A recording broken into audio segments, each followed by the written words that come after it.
Hello, and welcome to the Ladies Tale podcast. Really? Because we're doing another Ladies Tale podcast / Women's Cave, I guess. Because you have lipstick on your teeth. That's why.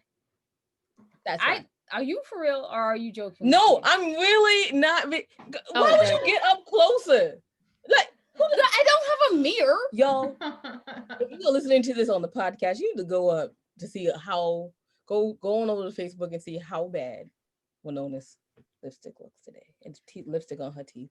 I need I need to share my misery, right? That's what it is. Oh, yeah, that's true. Because Jade got her foot stuck in a hole yesterday. I'm sorry. That's just like a funny. Yeah, no, it okay, first of all, it was pretty funny. Second, because it was getting cold here because we live on the East Coast, right? But I was like, oh, I'm just going from my house to my car, and I'm doing curbside. They're just gonna put it in my trunk, and I'll just come back. So no, did I have on boots? No, did I have closed-toe shoes on? No, it's pandemic life. No one does that.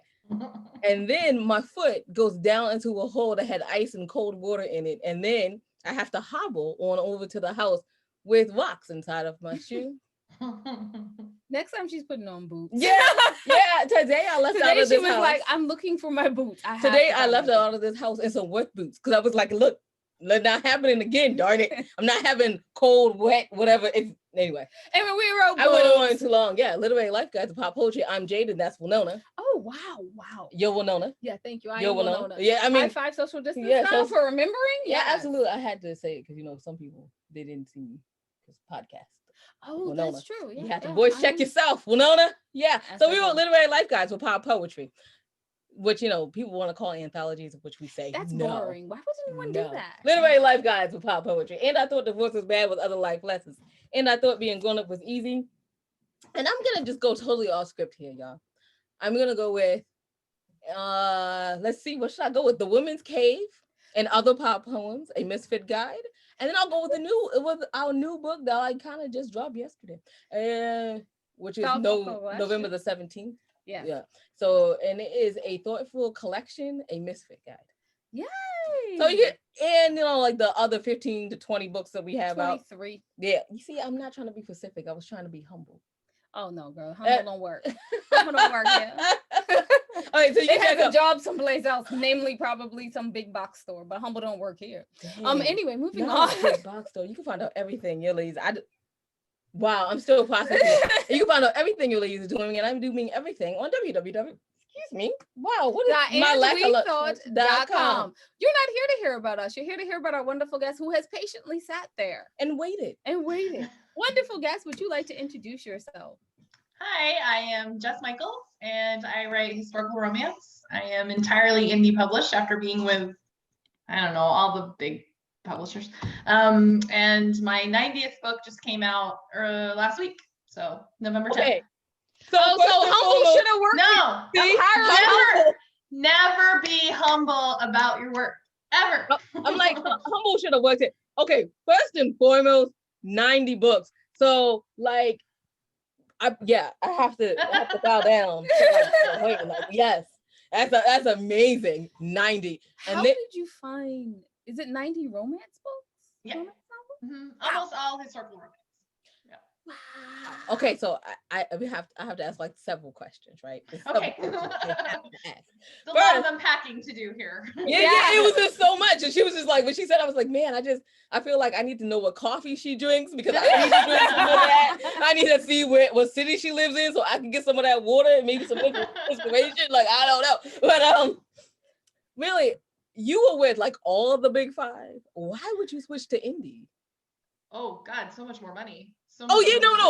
No, I just wanted you to say it. Because when I say it. If I had stuck with traditional publishing, I would not have 90 books. They would not have published. I mean, I published six to 7 books a year. They would only publish 1 to 2 books a year for me. So, I mean, there's so many reasons, but that mainly it's those two. And also I like the control over it because I can do what I want to do, when I want to do it, how I want to do it. And nobody gets to tell me what to do, which apparently I have issues with. Well, I can do you have issues with it, or is it that you're a writer? Because if you think about it, they were like, that's okay. Number one, writers have A personalities. They're a bit of compulsive liars, and they're really good at sticking to their story. Because They want to control everything in the story that is fictional, and fiction is a lie, but whatever, and make it believable. So do you have, is it that you need to have control, or are you just a good writer? Because I mean, maybe both. Maybe wanting to have control makes you a better writer. Exactly. Okay, so first, yeah, we totally understand. I mean, come on, we write anthologies. I mean, we call them literary life guides for pop poetry, but at the essence, if you want to be like, oh, yeah, you would take it to the big five, they would be like, oh, it's an anthology. Write an anthology. And they would tell us, and that would literally be their face. Oh, what? Ew, why would you come to me with poetry? No one does that. So yeah, we get it. So about writing, first of all, amazing that you write romance, because I can't. Do you have any advice for someone who's trying to start out writing romance, namely me? No. I think it's really just knowing what you like, because it's such a hard industry. Just publishing in general, romance publishing is very, very competitive, because there's so many writers and there's so many books that are put out every single week, every single month, that it's like a high competition. It's hard to get noticed. It's hard to get like people to buy your book, readers to buy your book.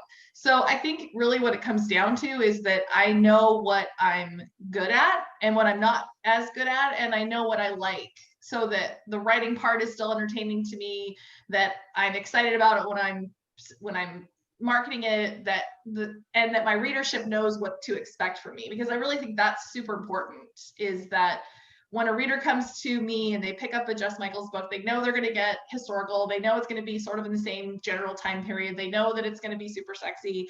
And so that's the expectation. And as long as I always fulfill that expectation, they're happy. And then I can kind of play around in that however I want to within the borders that I've created for myself. But it's knowing what borders to create for yourself, I think, is a really big part of it. And I also think it's really good to want to read it.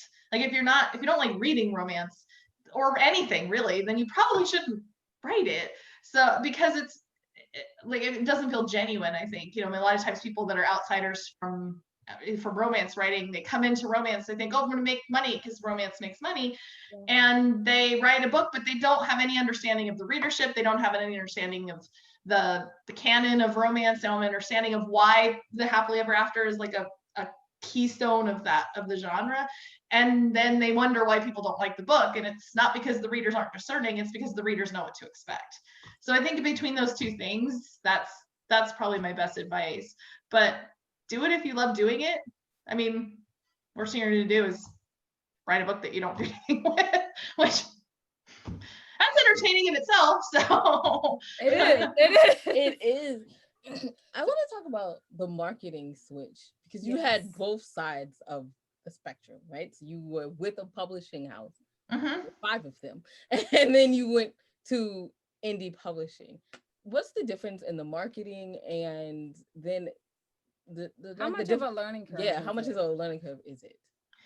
Well, I mean, I published my first book with HarperCollins in 2005, so 15 years ago. And at the time, I mean, they were very much like, just write a book, don't worry about it, we take care of everything. They didn't really want you to do anything. And the reason was because they wanted control over all the elements of it. And they didn't necessarily want you growing outside of the parameters that they wanted to put around you.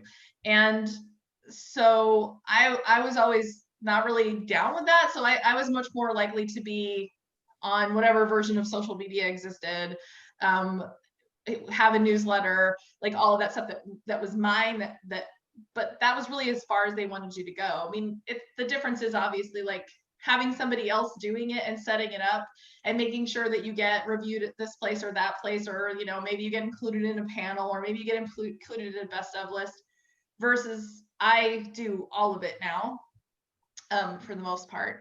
And then it just becomes choosing what I like to do and what I don't like to do, and I can look and see what works and what doesn't. So if I do an ad, I mean, there was a publisher that I worked with that we went and sat down with them before I went indie and said, so we would really like to get to the next level. So what are you guys doing for us? And then we'll talk to you about what we're doing kind of on our own. And they said, well, the book comes out and we put it in our newsletter, and then we do an ad on this place. And that's what we do. And I'm like, that's the entirety of what you do. Like, that's all of what you do. Okay. So then when we went indie, we made the same ad and did our own newsletter And that ad it was like 70,000 impressions or something. And I was like, wow, that's cool. And my husband, he actually works for me, full time, and he manages a bunch of the publishing side of things so that I can kind of just focus on the creative. And he said, yeah, babe, but you got 70,000 impressions, you got 2 clicks. Mm-hmm. So it, like, I could look at that and say, so the most that we sold from that was 2 books, really. I mean, maybe some people looked at it and then went, okay, I'll go, and they didn't click through.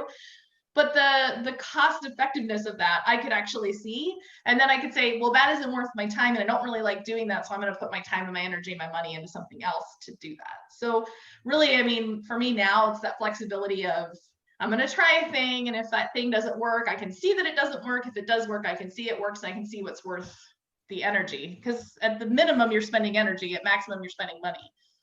Oh my goodness! I love that. Do you write you write a blog, right? Don't you? I think. Let me do a podcast. So I know you do a podcast. I was just hoping you wrote a blog so that I could ask for you to write for us. Yeah. I mean, like I have blogged on my website. I have blogged, but I haven't done it for a long time. So because that line is exactly the minimum is energy, the maximum is money, and it is exactly like it kind of sums up the indie entrepreneur world. Well, and a lot of times people don't count the time. They're like, well, you know, I did these 50 things, but it's like, but that stuff at the minimum costs you time. And for me, if I have, you know, 12 or 13 hours in a day that I could work potentially, you know, subtracting out sleeping and working out and doing whatever. I mean, on a maximum day, that's probably the most that I can sit my butt in a chair off and on and actually work. And I can choose to take that time and put it into writing, which is going to generate income, or I can use it to do other things. Now, sometimes those other things generate income, but if I'm putting a whole bunch of time, if I put 6 of those hours a day into doing something that's promotion and it doesn't generate any income, I lost 6 hours of income. So add up how much money you lost from that. You know, I mean, if I can write 2 extra books a year by not wasting my time, that income far outstrips the cost that, you know what I mean? I mean, if I would lose, so I'm losing what, tens of thousands of dollars, maybe that would be the cost of it. It was just time. So that's like why a virtual hug right now. A virtual hug, because it is so true. And it's so, I mean, yeah, it's just so true. You can spin your wheels doing a lot of things. And when you could have actually, like, let's be honest, we actually we travel like 26 weeks out of the year, but you know, it's pandemic. Oh, we don't we're not on books. Miss that, right? yeah. We're missing that. But because I wasn't traveling, I get to put that time into what?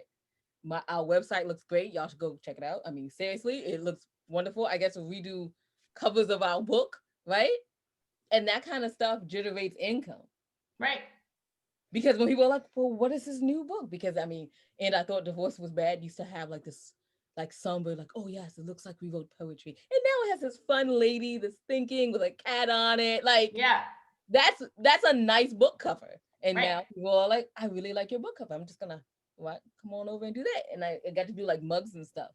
So anytime you make a change, it kind of pushes it back up onto the radar of new people. Or every time you have a new book out, for me, I mean, I have a large backlist. So when I have a new book out, if I have people that discover me from book 90, then what they do is they go, oh, shoot, she has a ton of books. Like, so maybe they go back and they read the series that was before that. Maybe they go back and read 5 series before that and just, you know, I mean, there's people that just rip through the entire back catalog.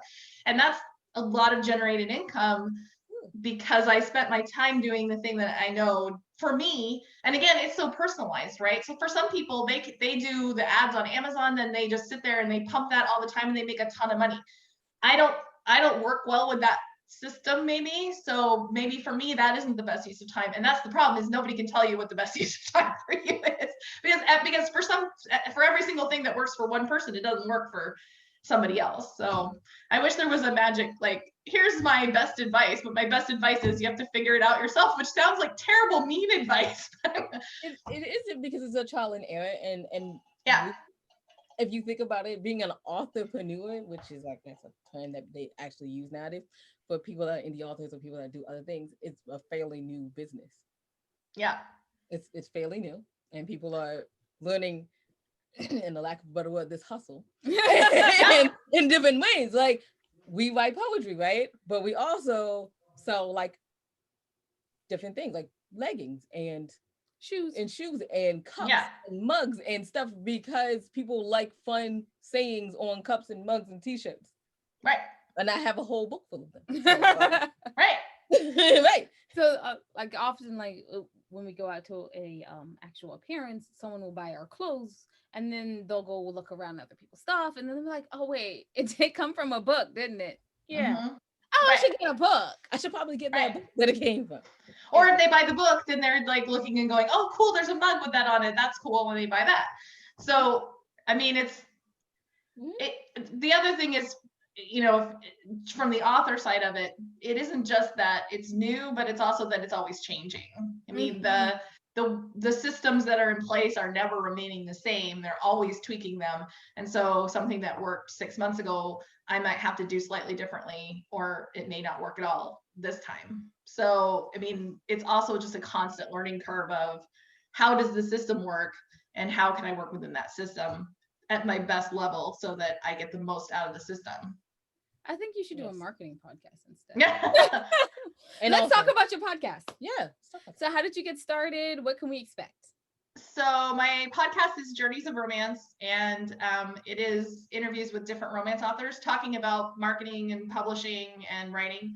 And the way that it started was I live in Dallas now, but I lived in northern Arizona, a very small town, and I didn't really have any access to other writers and I wasn't really traveling to conferences at the time. And I really missed those conversations that you have when you're at a conference or you're traveling and you just sit down and you talk about writing and publishing for an hour with somebody over coffee. So I thought, well, I'll just do those conversations. We'll do that as a podcast, we'll record it, and then other people can benefit. And so that's really what it is. It's very conversational, but we talk a lot about different kind of ways that people work and why they do things the way they do it, why they choose the publishing paths that they choose, what they would do differently. I mean, pretty much anything, whatever comes up is kind of what comes up naturally. So, and that is every other week. I just finished recording episode 86, so there's a lot to pick from. If you have a favorite author, I've possibly talked to them at this point. I've talked to a lot of awesome authors. So if I haven't yet, I probably am planning on it. But it's a lot of fun. I mean, it's just fun talking about that because everyone's process is so different. And it's fascinating to me how we can all start from a very different way, but we all end up at the same end of the road, which is, okay, now I have a book. And because of the people that I choose, I'm pretty successful at doing that. So, but we all go through a very different path to get there. Well, and of course comes known as narcissism question. You don't have a romance, Winona. Yes, we do. Well, no, we don't have a romance. We have a women's fiction book. No, I was going to ask. So, do you have any space for pop poets who occasionally write romance? Space where though? Your podcast. Oh, well, maybe I don't know. I'll have to. No, you don't. No, you don't. Okay, so we're still working on the music that we should have for what we're known as narcissist questions. We were like, we gotta come up with some dings and bells, like ding ding. People know that this is like the narcissist questions that you don't have to answer. So I do have to ask a little bit about writing before we close this out, but I would love to know. So are you a pantser or a planner? I'm sort of in between. I always thought I was a plotter, but really what I am is I'm a pre-writer. So I do a big character sheet. To me, character sort of is plot.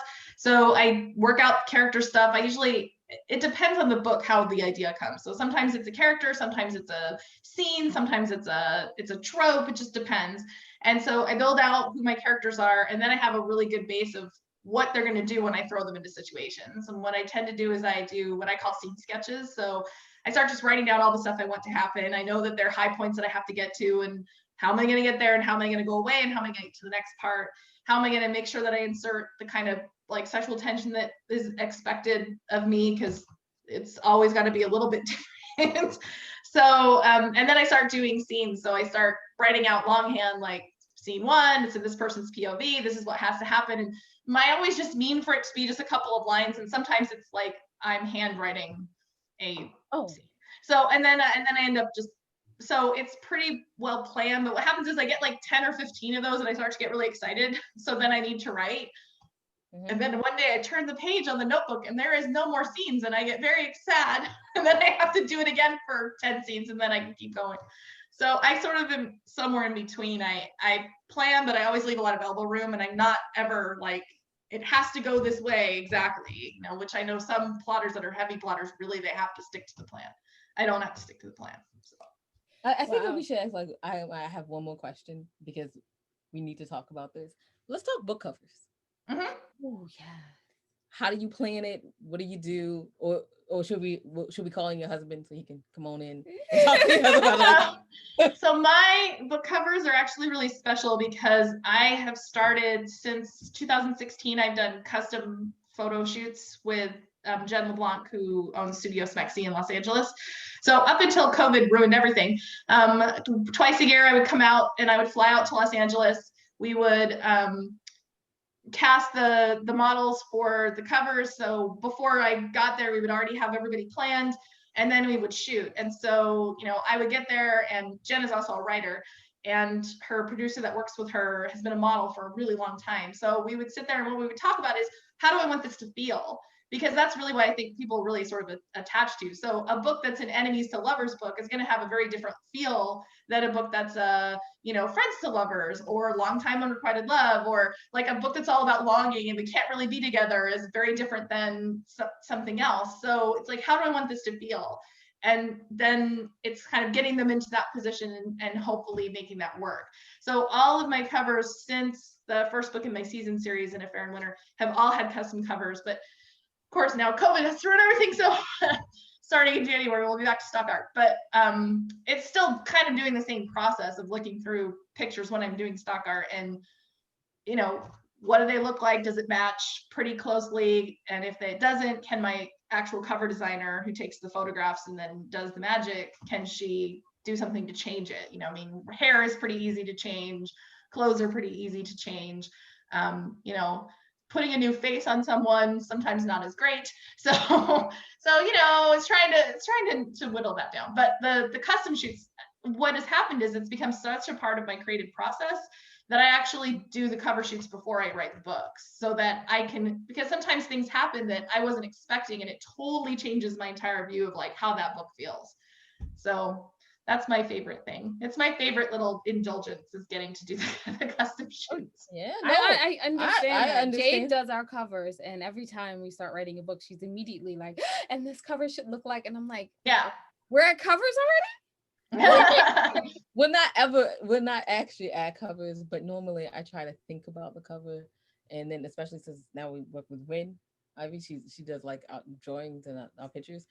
It's nice to talk to the artist and you get to have a conversation. Right, kind of get started. You're right. Well, and also like you're probably more visual though, and so it's like when you have that in your head, it helps you kind of solidify what you're gonna write. Yeah. That's what it's really sort of become for me. Is we were doing a shoot for my book, The Broken Duke, and the heroine is it's like a Clark Kent Superman, like he's in love with both of them. He doesn't realize she's the same woman because he's smart, I promise. But she wears glasses, and I wanted something when she's her Clark Kent persona. So she's like an actress by night and sort of a spinster by days, her Clark Kent Superman, right?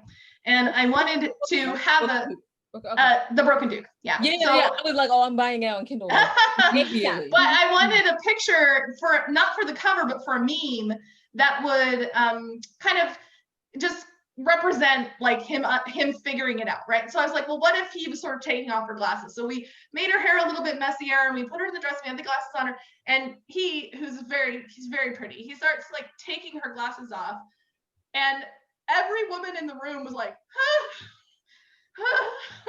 like the sounds were not human because it was so sexy what he was doing. And I was like, yeah, no, I'm going to write that scene though. So I ended up writing it into the book when really that was not how I intended him to find out who she was. But when I saw that, I was like, oh no, that's like better than what I pictured. So sometimes that stuff sort of happens and that changes. So I kind of get to have that fun like experience. And I wouldn't have that if I was just doing what I'm doing now, which is like going through some stock art and picking one picture for cover, not doing anything extra. That's amazing. Yeah, I love it. this. I think So that's fun. a great place to end Yeah. because I mean we talked about inhuman sounds. I mean I feel like that is the place to end. Where can people find out more about you and listen to your podcast? Yes.